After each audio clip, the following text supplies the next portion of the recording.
We find continuing efforts to establish linguistic and cultural unity in India. और इस तरह का जो भारत में एक लिंग्विस्टिक, एक भाषिक और कल्चरल एक जो यूनिटी विस्तार करने का जो प्रोसेस था, वो एक कंटिन्यूइंग एफर्ट्स था. जितने भी राजा महाराजा आए या जो लीडर्स, जो जितने ग्रेट किंग्स थे, वो सभी भारत को एक लैंग्वेज और एक कल्चरल यूनिटी के हिसाब से देखना चाहते थे. और in the 3rd century BC, Prakrit served as a lingua franca across the major part of India. तो 3rd century BC तक भारत का जो मूल लैंग्वेज क्या था, लिंगुआ फ्रैंका कहा जाता है जो मेन लैंग्वेज को, तो वो प्रकृत था 3rd century BC तक.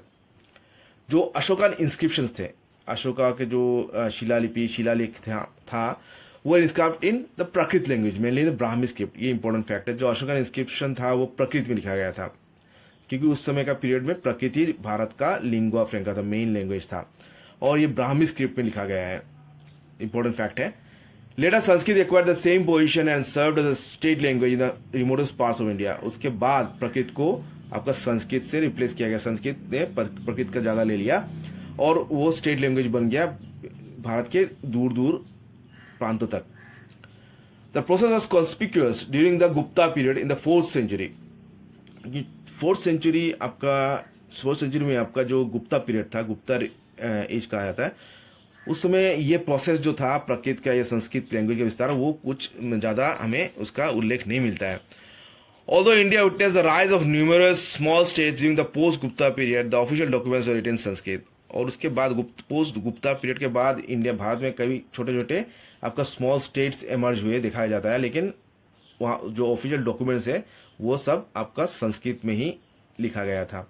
तो संस्कृत उस समय का मेन लैंग्वेज था, ये हम जान सकते हैं आफ्टर आपका जो गुप्ता पीरियड था या पोस्ट गुप्ता पीरियड में. Another notable fact is that the ancient epics, the Ramayana and the Mahabharata, were studied with the same zeal and devotion in the land of Tamils as in the intellectual circles of Banaras and Takshila.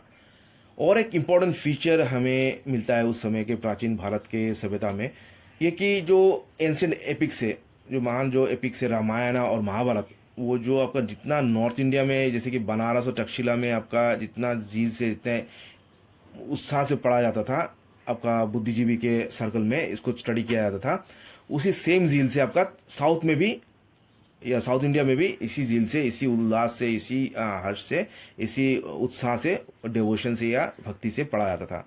मतलब जो रामायण और महाभारत को पूरे देश में, पूरे भारत में सम्मान दिया जाता था, मतलब एक तरह से सम्मान मिलता था. तो ये भी दर्शाता है कि भारत का जो कल्चरल जो यूनिटी था वो भी एक मतलब एक कॉमन एक कल्चरल यूनिटी था उस समय. Originally composed in Sanskrit, various versions of these epics were produced in different local languages.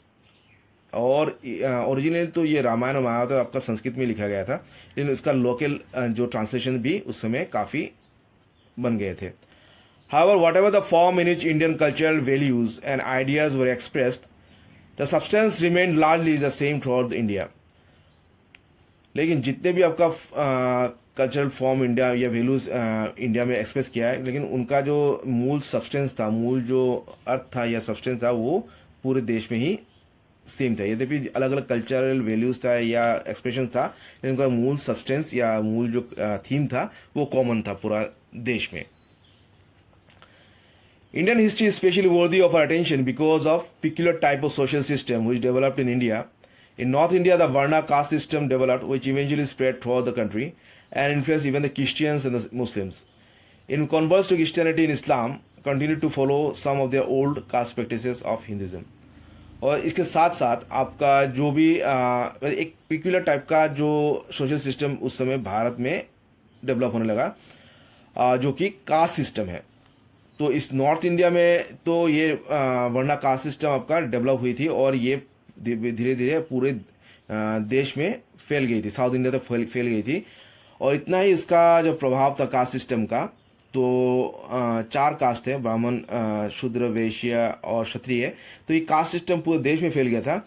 और जितने भी आपका क्रिश्चियंस या मुस्लिम्स हिंदू से कन्वर्ट हुए थे क्रिश्चियन में या मुस्लिम में, वो कन्वर्ट्स में भी आपका ये कास्ट सिस्टम का प्रभाव देखा जाता है, आज भी दिखाया जाता है. और कास्ट सिस्टम प्रैक्टिस जो हिंदुइज्म था ये अभी भी क्रिश्चियनिटी, भारत के जो क्रिश्चियनिज्म है या इस्लाम के रिलीजन के लोग हैं, उनके उनके बीच में भी ये सब का इन्फ्लुएंस देखा जाता है। मतलब कास्ट सिस्टम भी एक बहुत ज़्यादा मायने रखता था उस समय की कल्चरल थीम में भारत में।